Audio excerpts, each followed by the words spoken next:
You are now watching Showbiz Now, your daily showbiz update. Ikinasal na nga ang magaling na singer na si Angeline Quinto at makikita nga rin sa larawan habang hawak-hawak ni Angeline ang kanyang flower o bouquet of flower ay nandoon ang litrato ng kanyang pumanaw na ina. Samantala, sa jeep naman sumakay ang nasabi nga pong bagong kasal kung saan marami nga ang natuwa sa ginawang ito ni Angeline Quinto na very low profile nga daw nitong si Angeline kahit na sikat na sikat. At sa nasabi nga pong kasal ay makikita ang paghawak doon ni Angeline Quinto sa kanilang anak at mukhang ito nga ang kasabay niyang lumakad papunta sa kanyang mapapangasawa.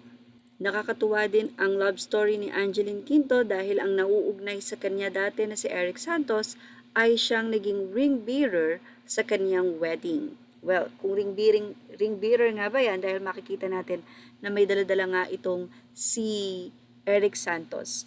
Anyway, tila Filipiniana ang naging team ng nasabing wedding nitong si Angeline dahil sa kanyang mga bisita ay mga nakasuot ito ng Filipiniana at star-studded. Makikita rin doon ang mag-asawang Mateo Godicelli, Vicky Velo at syempre Charo Santos at ilan pang mga celebrities. Narito po ang ilan pang mga photos.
Komento naman ng ilang mga netizen mula sa Facebook page ng Pinoy Showbiz latest post. Congrats both!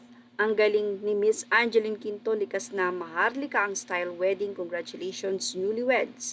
Hindi talaga siya maarte imbis na white car wedding jeep wedding. Samantala, narito pa ang naging say ng ilang netizen. Nila, wow, sikat na sikat ang jeep niyo po, Tita Mans Jury Evangelista. Congratulations po. Ang isa naman ay sinabing salamat ng marami, manager. Siyempre, congratulations sa newlywed. Yan ang ating Showbiz Snap update. Thank you for watching. Images are all credit to the rightful owners.